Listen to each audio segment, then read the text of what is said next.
Devil's Hopyard Trail is a unique 7/10 mile long ravine trail located north of Berlin, New Hampshire, next to the South Pond Recreation Area. Underneath the moss-covered and hemlock-lined ravine flows the Devil's Hopyard stream.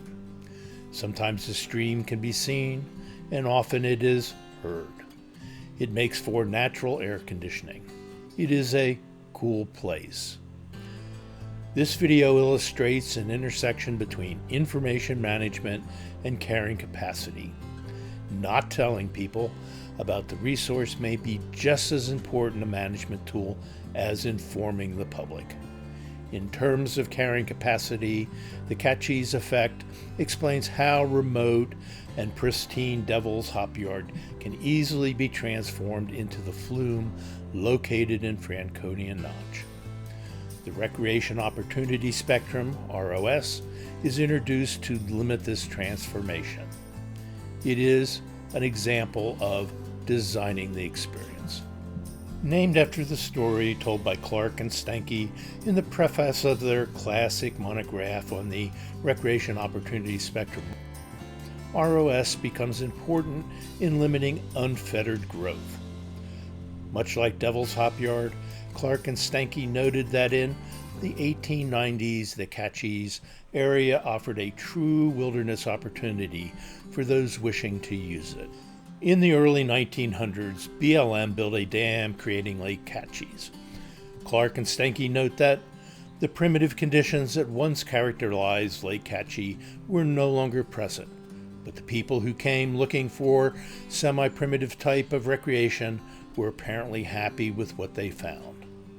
Assume Devil's Hopyard Trail becomes well known. Trail maps promoted. Perhaps articles and websites listed as one of 10 unknown trails that are treasures in the area. The result is that use increases.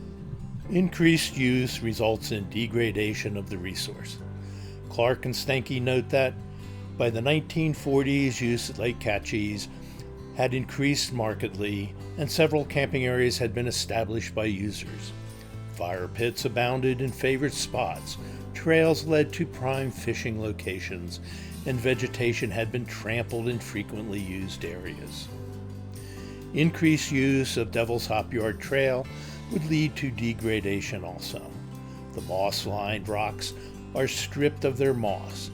Compaction widens the trail. The experience changes. Clark and Stankey note that the Forest Service responded to the resource degradation. Roads were improved and rustic tables and outhouses installed. The area, now much more developed, appealed to people looking for some of the conveniences of modern living. Most were apparently happy with what they found. Perhaps the Forest Service decides to build a boardwalk at Devil's Hopyard, much like the one at the Flume. This would allow increased use while protecting the moss-covered rocks. The experience changes. The number of visitors increase, trails are hardened, restrooms added, and a visitor center built. By the early 1960s, most resemblance to a primitive area had disappeared. Campers had the convenience of paved roads, modern toilets, and running water. Campers seeking modern kinds of camping opportunities came in ever-increasing numbers and were apparently happy with what they found. Likewise, what initially made Devil's Hopyard Trail a special experience for those who were lucky to find it becomes a tourist attraction for the masses. Naturalness gives way to the development and supporting facilities including restrooms, boardwalks, and visitor centers. Carrying capacity is increased and further degradation of the resource is reduced. The Recreation Opportunity Spectrum is a method to limit the Kachess Effect by designing the resource to deliver the desired experience.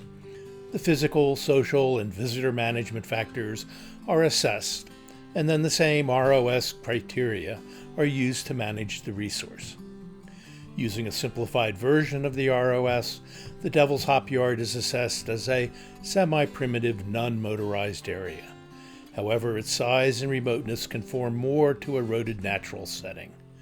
With its visitor center, boardwalks, and transportation vans, the Flume is closer to an urban experience. Without ROS, Devil's Hopyard could easily be developed into another Flume. Using ROS, Devil's Hopyard can be managed as a semi-primitive, non-motorized area. This includes limiting the type and number of visitors, limiting development, and protecting the resource from degradation. Good information management helps also. From an information management perspective, it may be just as important not to inform the public of scenic resources like the Devil's Hopyard as it is to inform them. Currently, Devil's Hopyard is protected because it is relatively unknown. It is not easily accessible. Also, it is a short trail. South Pond Recreational Area is used primarily by locals, and they are more interested in the beach area and picnic tables than the trail. Consider what would happen if the trail were actively advertised. Limiting information to the public may be a viable management tool to protect the resource, particularly when there are limited support resources available. However, is it ethical? The Kachess Effect explains how the Devil's Hopyard could easily be developed into the Flume. Increased use leads to resource degradation. Resource degradation leads to hardening the site. The original experience changes and is lost forever.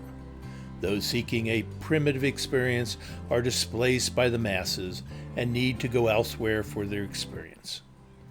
Information management helps keep Devil's Hopyard a well-kept secret, and it helps to protect it from becoming changed forever. ROS can be used to design the appropriate backcountry experience also.